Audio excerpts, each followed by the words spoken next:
தந்தை, மகன், தூய ஆவியாரின் பெயராலே ஆமேன்.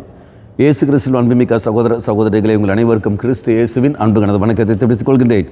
இந்த நற்செய்தி பாகமானது மத்தேயு நற்செய்தி 1 அதிகாரம் 1 முதல் 17 வரையில திருவாக்கியங்கள். இங்கு நாம் பார்க்கின்றோம் இயேசுடைய மூதாதையர் பட்டியல், குறிப்பாக 17வது வாக்கியம்.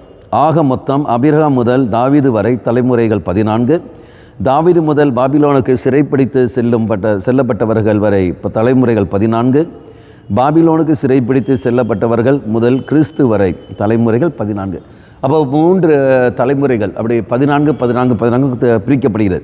அப்போ முதல் தலைமுறை ஆபிரகாம் முதல் தாவீது வரை சென்ற சமயத்தில் வாக்குறுதியின் நாட்கள். அப்படி என்றால் இறைவனுடைய வாக்குறுதியை பற்றி அங்கே நம்ம பார்க்கின்றோம்.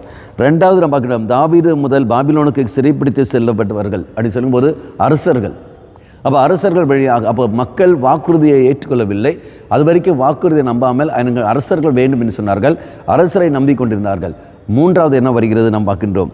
என பாபிலோனுக்கு சிறைப்பிடித்து செல்லப்பட்டவர்கள் முதல் கிறிஸ்து வரை கடைசியில் எதிர்நோக்கின் நிலை வருகிறது. இதோ அந்த அரசர்கள் நம்பினார்கள், அரசர்கள் எல்லோரும் கைவிடுகிறார்கள், இறுதியில் தெய்வ சந்நிதியில் கடந்து வருகிறார்கள். அப்போ கிறிஸ்துவன் அங்கு நிறைவாக கடந்து வருகிறது. அப்போ வாக்குறுதியானது இதோ இயேசுவில் அங்கு நிறைவேறுகிறது.